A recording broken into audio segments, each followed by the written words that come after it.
Todos, si nos ponemos a pensar, podríamos tener recuerdos desagradables con respecto a nuestras familias. Alguna pelea, alguna traición, familias rotas y separadas, o alguna tragedia mucho peor. Lamentablemente este último es mi caso. Han pasado varios años desde aquel suceso, sin embargo, empiezo a aceptar que dichos recuerdos jamás me dejarán en paz hasta mis últimos días. Estos recuerdos vuelven a mí, cada vez que veo a mi familia o veo una furgoneta blanca. Ahora les contaré el porqué. Lo recuerdo bien, era un día muy nublado.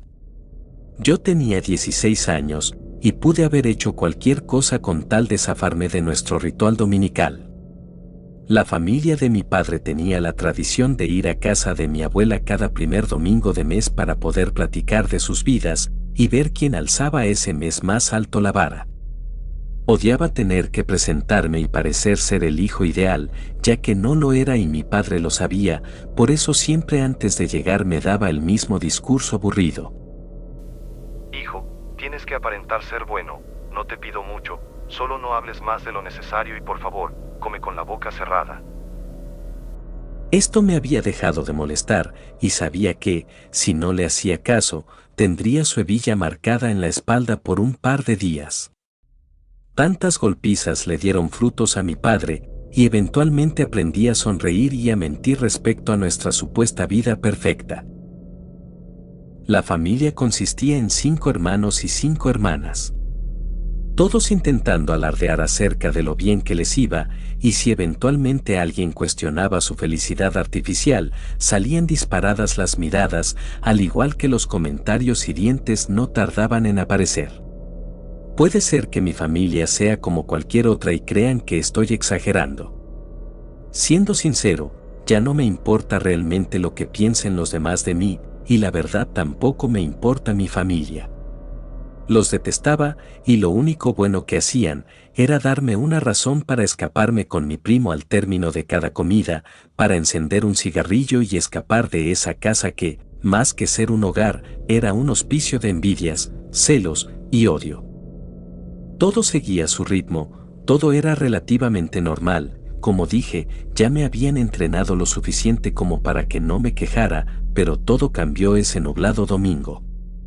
Mi abuela ya era una persona de edad avanzada y el tiempo cada vez tenía menos misericordia con ella, eso sin contar la crueldad y desapego de sus hijos.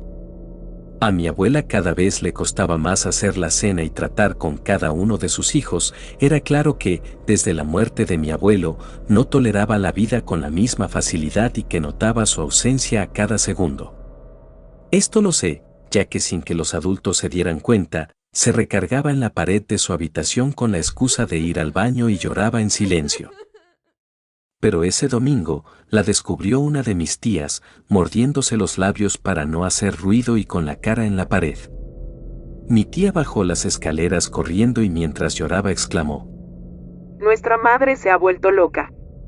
Le está hablando a nuestro padre por medio de las paredes.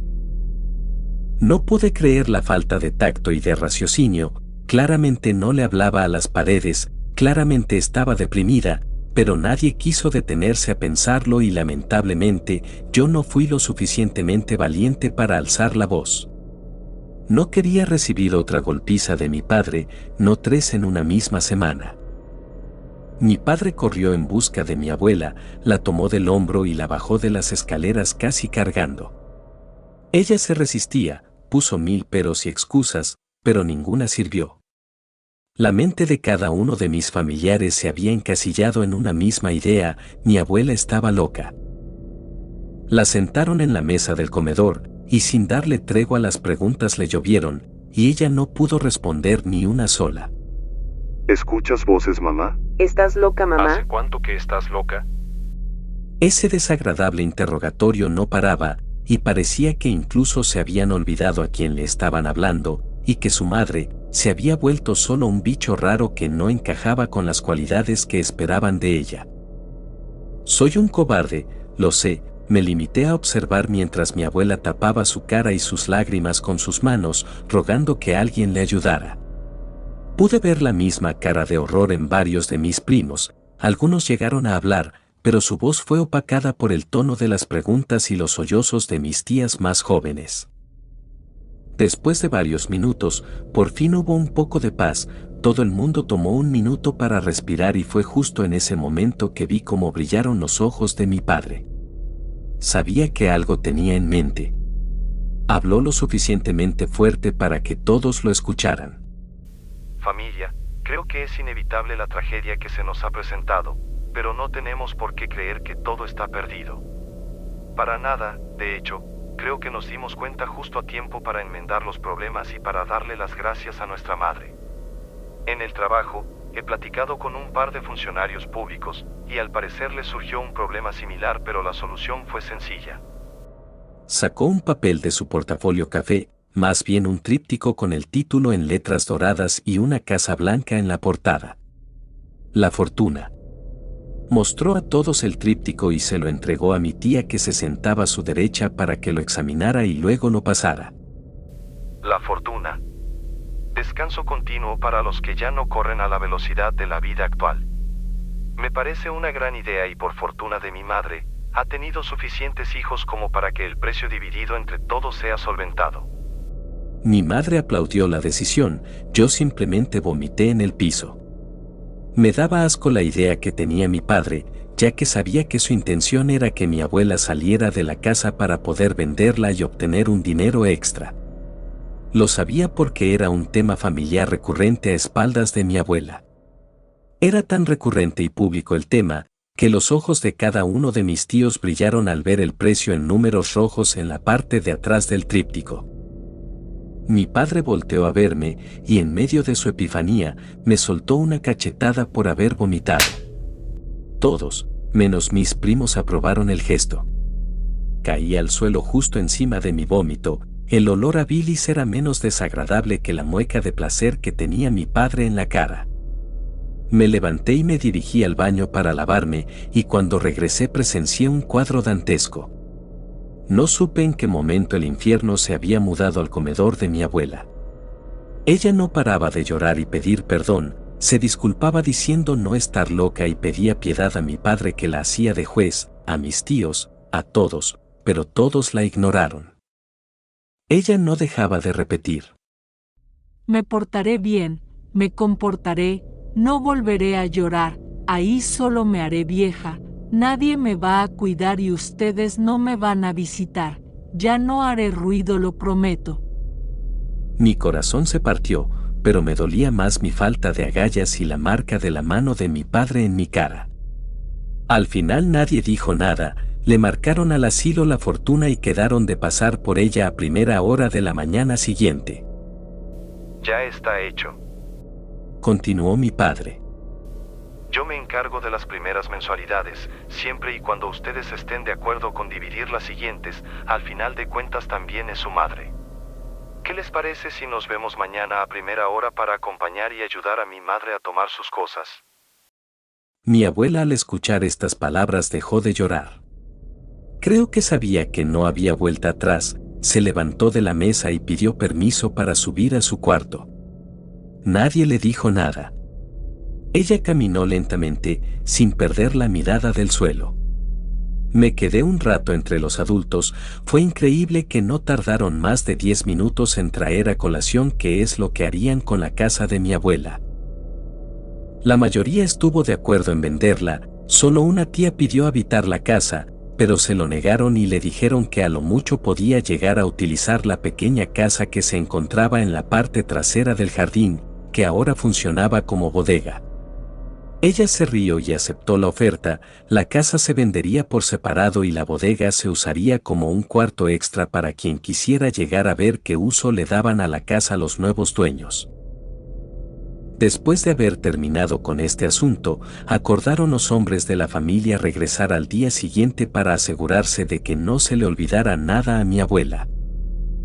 Tras haber acordado lo anterior, quedó sobreentendido que la junta dominical había terminado. Mi padre me tomó del brazo y me arrastró hasta la puerta, donde pude llegar a ver en la ventana del cuarto principal a mi abuela con la cara roja y una sombra del tamaño de un hombre detrás de ella. En ese momento no le di mucha importancia ya que pensaba que era alguno de mis tíos. Nos sumergimos en el coche mi padre, mi madre y yo. Tan solo cerré mi puerta y mi padre se echó a reír, mi madre le hizo coro y yo me puse mis audífonos y olvidé el tema. Todos se fueron en sus coches y nosotros nos dirigimos de vuelta a casa. El lunes me despertó mi padre a gritos y pude notar lo muy ansioso y apurado que estaba. Al parecer ese día no tendría descanso. Eran las 5 de la mañana de un frío día de diciembre, no desayunamos, simplemente nos fuimos a casa de mi abuela. Al llegar, vi una furgoneta blanca con las letras doradas iguales a las que estaban en el tríptico, y vi también los coches de mis tíos. Todos estaban esperando afuera de la casa, mis tíos, 2 hombres con batas blancas y mi primo con el que solía fumar el cigarrillo. Al llegar, se saludaron todos y los hombres de blanco mencionaron que mi abuela no abría y que tampoco respondía. Al parecer todos esperaban a mi padre, porque al ser el mayor, era el único que tenía llaves para la casa. Crucé miradas con mi primo, y noté que tenía los ojos rojos e hinchados, sabía que no era por el cigarrillo, sino porque había estado llorando. Él era mayor que yo y supongo que, él sí protestó en contra de las atrocidades que hacía mi familia. Mi padre sacó la llave de su bolsillo y la introdujo en la cerradura. Al primer intento la puerta se abrió y entraron todos en fila, hasta el final entramos mi primo y yo. Entramos a la casa y subimos las escaleras hasta el último cuarto, el de mi abuela. La puerta estaba cerrada con seguro, mi padre golpeó llamando a mi abuela, que suponíamos seguía dormida. Nadie respondió. Mi padre golpeó cada vez más fuerte hasta que decidió darle unas patadas mientras en tono burlón decía: Ya es nuestra, después la reparamos. La puerta se dio de golpe y escuchamos un grito. Al entrar, mi padre quedó petrificado, entramos el resto y vi la razón por la cual todos se detuvieron. Mi abuela se encontraba en la esquina de su cuarto y portaba un Colt Cobra, una pequeña pistola de mano, mientras apuntaba a su sien. Ella amenazaba con volarse los sesos antes de ir a un asilo. Mi padre avanzó de manera lenta y se acercó a ella mientras le hablaba con voz dulce pidiéndole que bajara el arma. Mi abuela lloraba desconsolada mientras mi padre se acercaba. Mi abuela cargó el arma, entonces mi padre caminó rápido, pero con cautela. Mi abuela al ver eso, le apuntó a mi padre y finalmente mi padre se abalanzó sobre ella. Mi abuela disparó, pero falló. Mi padre logró quitarle el arma y los hombres de blanco tomaron a mi abuela y le restringieron cualquier movimiento. Lo bueno es que su pulso nunca fue bueno. Rió mi padre, mientras se daba la vuelta para ver algo que nosotros no pudimos, ya que seguíamos atónitos por la escena previa. Mi padre quedó boquiabierto, alzó su mano temblorosa y apuntó a un espacio entre nosotros. Mis tíos voltearon lentamente. El olor a sangre en el aire era demasiado obvio, mi padre deseó haber callado cuando pudo y sus lágrimas rodaban por su mejilla. Volteé lentamente a mi izquierda, y donde se suponía que estaba parado mi primo, había un ente desconocido, desfigurado con un hoyo donde se supone que debería estar su cara. El cuerpo se mantuvo de pie por un par de segundos, hasta que la gravedad hizo lo suyo. Cayó y observé cómo lentamente se hacía un charco de sangre alrededor de su cabeza. Podría jurar que escuchaba como un alarido muy tenue salía por el gran boquete que mezclaba la cuenca ocular con la boca. Mi tío, llorando, se puso de rodillas, recolectando los pedazos de cráneo que encontraba, los juntaba mientras abrazaba a su hijo y gritaba: Mi hijo, no, por favor, mi hijo no, es mi único hijo, ¿por qué, Dios? Mi abuela se encontraba en una esquina, retenida por los 2 hombres de blanco, estaba sedada, pero esto no la detuvo de tararear una extraña melodía, mientras veía a mi padre y reía a viva voz. Finalmente dijo: Mi pulso no es tan malo después de todo. Vivan con eso ahora, yo pronto me iré con él. Los siguientes minutos duraron una infinidad. Mi abuela no paraba de reír, mi tío lloraba desconsolado y mi padre seguía siendo el mismo inútil que no movía ni un solo músculo. Finalmente les dije a los hombres de blanco que se llevaran a mi abuela, a mi padre le ordené que se llevara a mi tío y el resto nos encargamos de limpiar el desorden y de cubrir el cuerpo de mi ahora difunto primo. Media hora después, nos encontrábamos todos afuera de la casa. No le mencionaríamos a nadie lo ocurrido, les dimos una dadivosa propina a los hombres de blanco para que nunca hablaran al respecto y se llevaran a mi abuela.